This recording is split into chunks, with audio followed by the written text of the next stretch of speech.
It is tonight, 8 o'clock, right here, airing on 95.7 FM KCMO, the CNN presidential debate. And here to talk about what he wants to hear tonight is our friend Grover Norquist on 95.7 FM KCMO, Americans for Tax Reform. All right, Grover, good morning. What do you want to hear from Donald Trump as he gets set to get on that debate stage with Joe Biden for the first time in nearly 4 years? Well, I think we are likely to hear Trump point out that this is the biggest difference between two presidential candidates on the tax issue in American history. Biden has the largest tax increase he wants to push.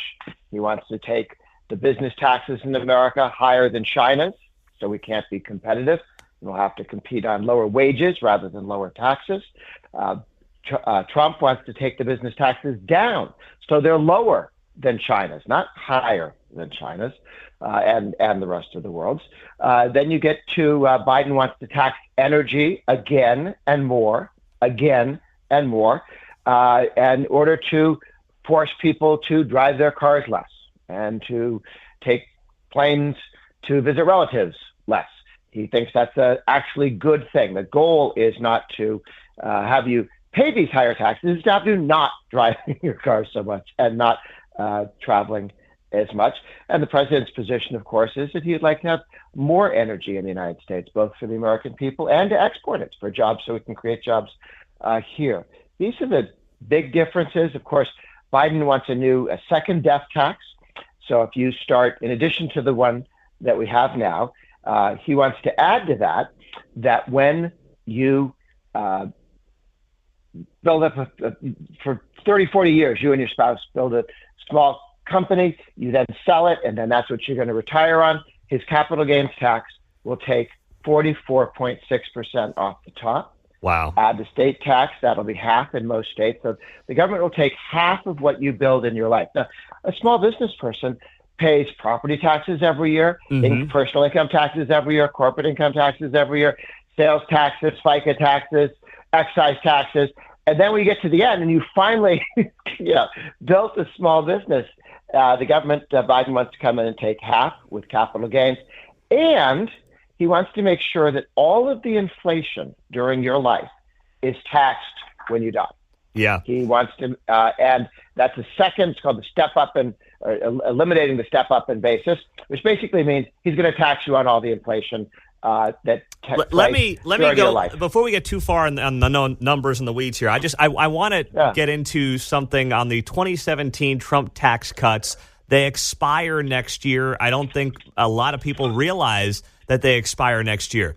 What does Joe Biden want to do to those Trump tax cuts? Trump wants to make them permanent. What has that done for the American citizen over the last 7-8 years now? Well, the tax cuts that Trump put in 2019, which is second year of the tax cuts, the median income in the United States, you line up everybody in the United States by how much money they make, the family of four right in the middle, they saw their income go up 6.8% in 1 year, 6.8% in 1 year. That is more than the median income of that same family went up in 8 years of Obama. 8 years of Obama. That's what happened when they cut the corporate income tax and companies invested in things that allow you to pay more people more money. And they made announcements at Americans for Tax Reform, HER.org. We have a list of all these announcements by companies saying, because of the tax cut, we're giving this raise. Because of the tax cut, we're doing this bonus, one after another. Utilities cut utility costs because they had the tax cut and they passed it through to people. So it's a fun video, just one after another. And then there's just a list of companies making those announcements about the jobs that they were creating and the additional wages that they had. Were we to, Biden, also on our website is a list of Biden 40 times saying, I'm going to repeal the whole thing. Okay. Yeah. So if he ever wants to tell you, oh, no, I only want to repeal some of it, that's not what he said again and again and again, both in his ads and his speeches. That means getting rid of the per child tax credit. It means getting rid of doubling the standard deduction. It means every single American who pays taxes will see their tax rates raised. Under Biden, having the tax cut go away, the Trump tax cut go away, every single American who pays income taxes will see their tax rates go up. How That's do you, what Grover Biden needs. Norquist, explain to somebody who's not super politically engaged and they hear Joe Biden or Bernie Sanders say, hey, why should Warren Buffett pay lower tax rate with his capital gains than the secretary at the local school? What do you say? What's the most compelling case in a short, succinct manner that can work to convince that person that the capital gains rate long-term needs to stay low? Because the capital gains tax is the second tax. The first time you earn the money, you pay the personal income tax. Then when you could either go out and buy beer with that, okay, in which case the government doesn't tax you again.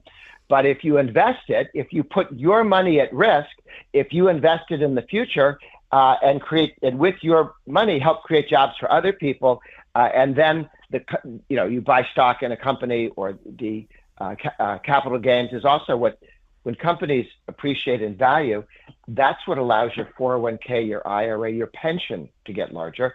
That's the second tax on the same dollar, okay?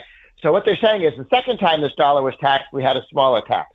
Well, that's true. I'd kind of like to say, why don't you tax it once and go away rather than have more? But the point of fact is the individual income tax is higher, and Biden wants to make it even higher. And the capital gains tax should be zero. I mean, if you earn $100, what you do with that is your business. Once you pay taxes on it, they should leave you alone. And if you want to go buy bubble gum with it, you can. If you want to invest it in Microsoft, I don't see why the government should come back and steal some of it later.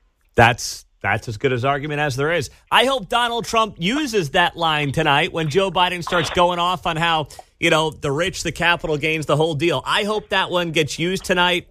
We'll be watching Grover Norquist, and we appreciate you here in Kansas City. Good to be with you. All right. Great stuff there. Grover Norquist on KCMO 95.7 FM, streaming on the KCMO Talk Radio app.